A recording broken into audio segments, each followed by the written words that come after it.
the Carmilla. I'm pretty sure I've seen this in MPL Malaysia, if I'm not mistaken. They picked up the Carmilla for themselves, and now it is going to be picked up by Evos.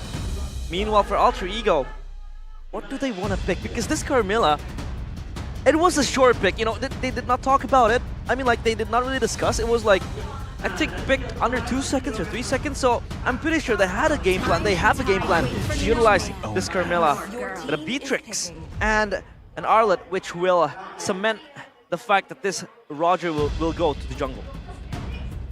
Yeah, with this Carmilla pick, right, it's genius. So, to a point, it's ingenious, right? With Chip, you will clump up, you will try to find an angle, and with Carmilla, it's just insta-lock you with the other marked players. And if you are able to crowd control that one player, you are able to stun all of them. So it is going to be scary for Alter Ego here upon engaging or committing for a fight on towards Evos Glory's composition. Just now confused as to where the Carmilla is gonna go. Technically, it's still a good flex. It's Rome would be the okay. So it is Rome. They go for the Alpha, and the Barats will go to XP. So that's the flex of the Barats and the Alpha into the jungle. And now, dude, they have so much AOE. Their whole composition can just be defined with AOE. Faramis, Barats, Claude, Carmilla, and Alpha. You clump up, you're dead. Oh my goodness. A strong AoE team fight draft for Evos. But Alter Ego, they also have a strong front line that could deal with the AoE. And of course now the draft index for both teams. Favors Evos, 7.0. That's one of the highest ones that we've seen, actually. Wow. The differential on the counter index, 0.8. Man, I'm just really excited to see the Carmilla's debut here. Up against, like you said, something that wants to clump up. Chip with the shortcuts. We'll see if this is the counter to the Chip. We will see the Land of Dawn for match number 2. It is the three masked men, Alter Ego against the White Tigers, Evos. Who will escape the red zone? All troops deployed. Ladies and gentlemen, 8th versus 7th right now. Welcome to Land of Mobile Dawn. Legends. Who will take game 1? Talk to us about this Carmilla pick. What does it really want to achieve, especially when you implement it on the Rome department? Additional AoE and technically a point-click stun. You also have that concussive blast here that Dreams has gone for, so I'm just really curious to see how it's played around the mid lane as well. How much prio do you get with a Faramis and Carmilla combo together in the mid lane? Because early on, we already did see that Krite was shoved in as a Vexana. Looking at the emblem as well, he went for full tankiness, Dreams, by the way. The Vitality plus the Tenacity and the Concussive Blast and the Tank emblem to add more. And Clockun with the Agility and the Wilderness Blessing, so completely the opposite for Clockun. No defense whatsoever, wants to go for that maneuverability around the map. Oh my god, seems like Rect finds an engage with that Crash Course, and also taking a page out of Rasti's book. Brings in the Revitalize in this game as well. The Terrify almost made it like Alter Ego wanted to commit to that kill towards Clockun, but he's all fine and dandy. And up in the top lane, in the gold lane, rather, it's going to be a 1v1 because this Carmilla will be constantly on the pressure. It's moving around the map, trying to help out the lanes, especially when you want to shove it upon Alter Ego. So not much action in the first few phases, but when we enter team fights, it will look scary for Alter Ego. Level 4 is where it's going to be at for both these teams, right? Alter Ego get a massive advantage at level 4. Evos Glory have a similar advantage at level 4. All of them will be looking to skirmish once they get their ultimates, but Rect with the signature Revitalize on the Chip. Once you teleport, you get a little bit of that healing, and usually, when we do see the Chip go Revitalize, he actually also goes for Flask of the Oasis. So be on the lookout for that item as well. Evos first onto the Turtle with better clear into XP. Evos already poking around the Turtle. Tied up, opening things up. Oh, the Daytona's welcome does not land, flickers out, but it will have enough time to take the Turtle. Oh, good! Carmilla Stun there as Annabelle claims the triple out of nowhere with the Curse of Blood. We see Carmilla debut in Land of Dawn. Realize you asked me what the Carmilla can do? If you clump up, you're dead! That's what he can do! Oh my goodness! Wow. The stun, the control, the CC, the AoE, the everything for Evos. And that was orchestrated by Dreams. It gives Annabelle a triple kill and also the neutral. So Evos, they are off to a flying start. This could snowball into something even greater. And now Ultra Ego, their comp also wants to clump up because you have the shortcut. Exactly. You're also going to try to flank the players of Evos. You want to try to fight in this big skirmishes when you are together. But when it comes to that, Evos have the perfect counter. It really is, right? The Curse of Blood. That was disgusting. The stun instantly onto... Did he get 3? And then right into the Spear of We need a Alpha replay. too. I would love a replay because it happened so fast.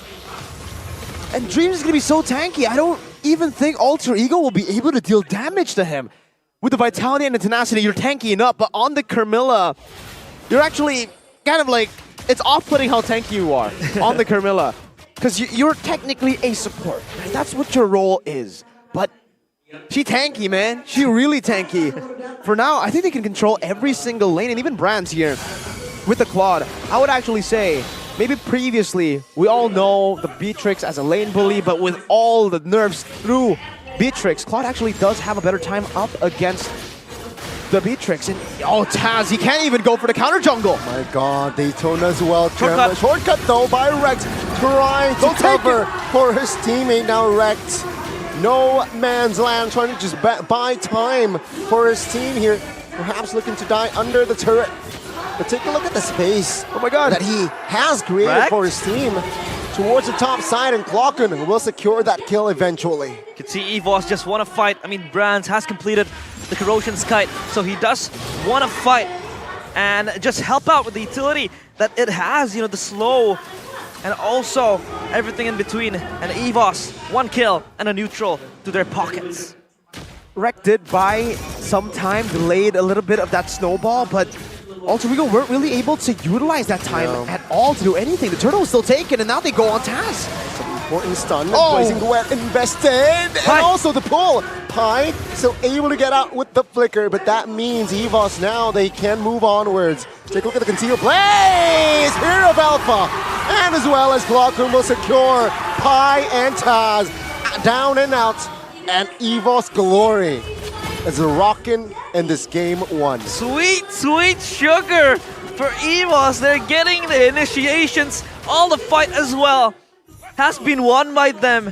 And you can see the CC that they have, the AoE as well. It just forces Alter Ego to give up to a certain degree. Sometimes it's either fight or flight for Alter Ego. 5 kills, 6 kills even for Evos now. Alright, it's just really tough right now. It's a 3,000 gold lead for a composition like this. And technically, even in the late game, Evo's Glory have a say. It's not one of those snowball comps that rely completely on the early game, because the Alpha will do true damage as well towards the later stage of the game. That's going to be really hard to itemize against for Alter Ego. Yes, and I'm not even mentioning the Claude, because the Claude is truly the late game threat that they have. But at this point, I don't even think Alter Ego can withstand the damage of just the front lines here. Just Clockhood, Dreams, and Annabelle, and Fluffy. That 4, combined with the Blazing Duet towards the end. Oh, ouch. All the, sound effects that you would make when you get hurt will be a good definition of what Alter Ego will experience very, very soon with this mid-game power spike hitting. Brands opted to go for Corrosion side early, so he's going to start participating in these team fights. Next on the item chain for him is DHS. So even the frontliners will be having a tough time dealing with this comp. Imagine having so much frontline. You have the, tanky, fluffy, you have the Barats, and then the Carmilla. But then at the same time, you have the crowd control to really just enable Brands to then hit and just spin around like a ball of fire. So this could possibly lead to an Alter Ego demise. So far for Evos, they have drafted this beautifully and they have executed it beautifully as well. They're looking for the fights, looking for the skirmishes, and also maximizing that, CC and AoE that they have just trying to trap Ultra Ego in their places. They can't clamp up. They can't just, you know, move in masses because they will get punished by Evos Glory.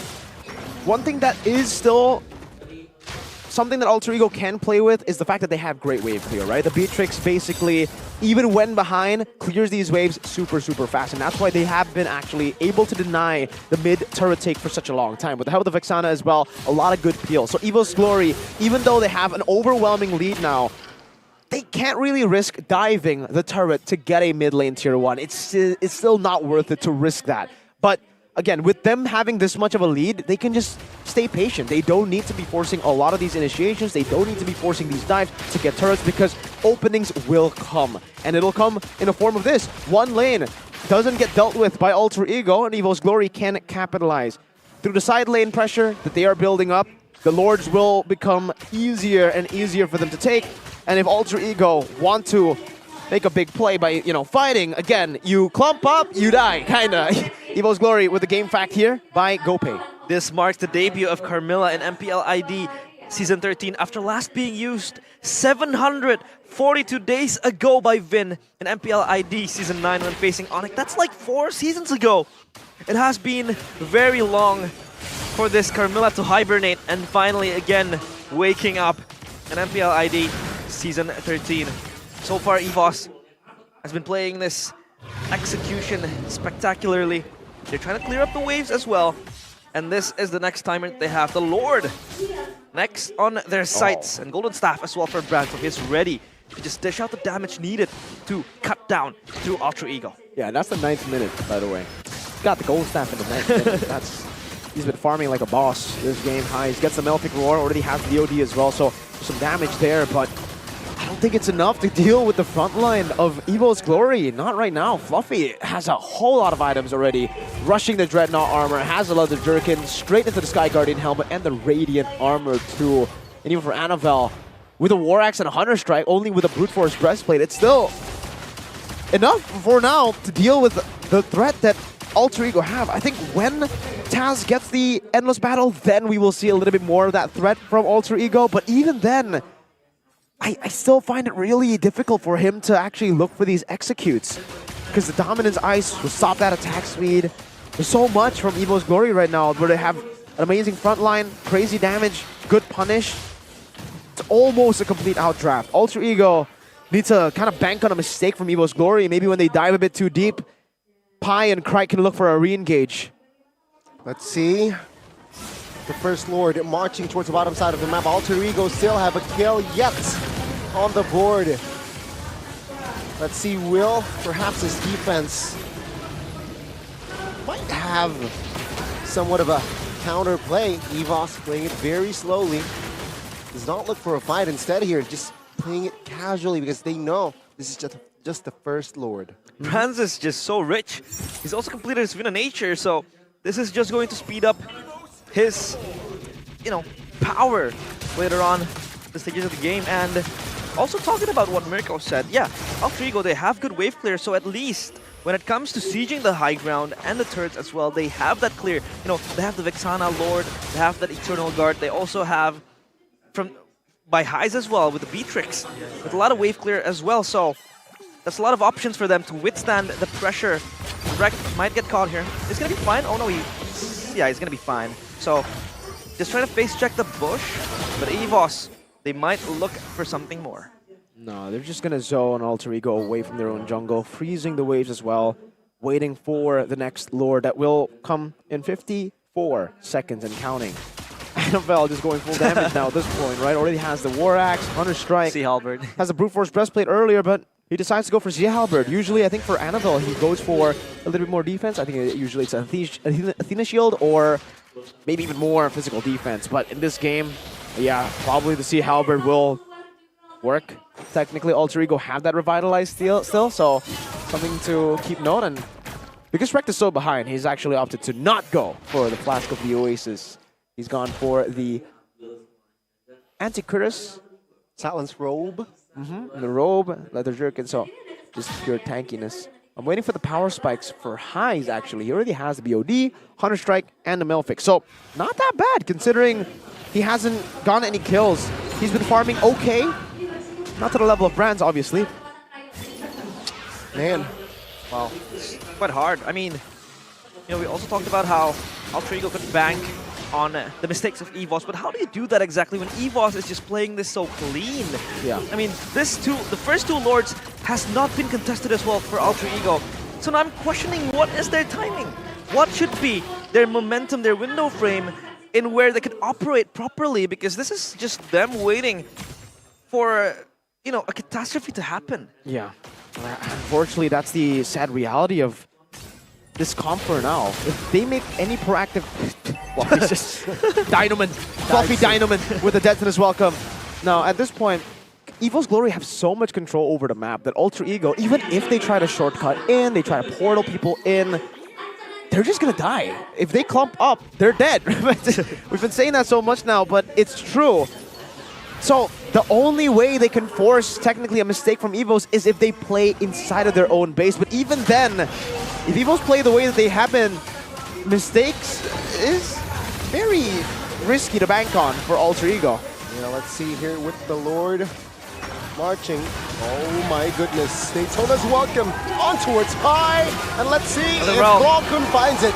And he will. Highs will be the next on the topping block. And that is Evos Glory looking to secure game one. Alter Ego, they were starving in this game and they will starve more. What a great start for Evos Glory. Flawless, unstained, unscratched, and unshackled Evos Glory, the White Tigers. They bite, leaving no bloodstains. A 9-0 finish in that first game.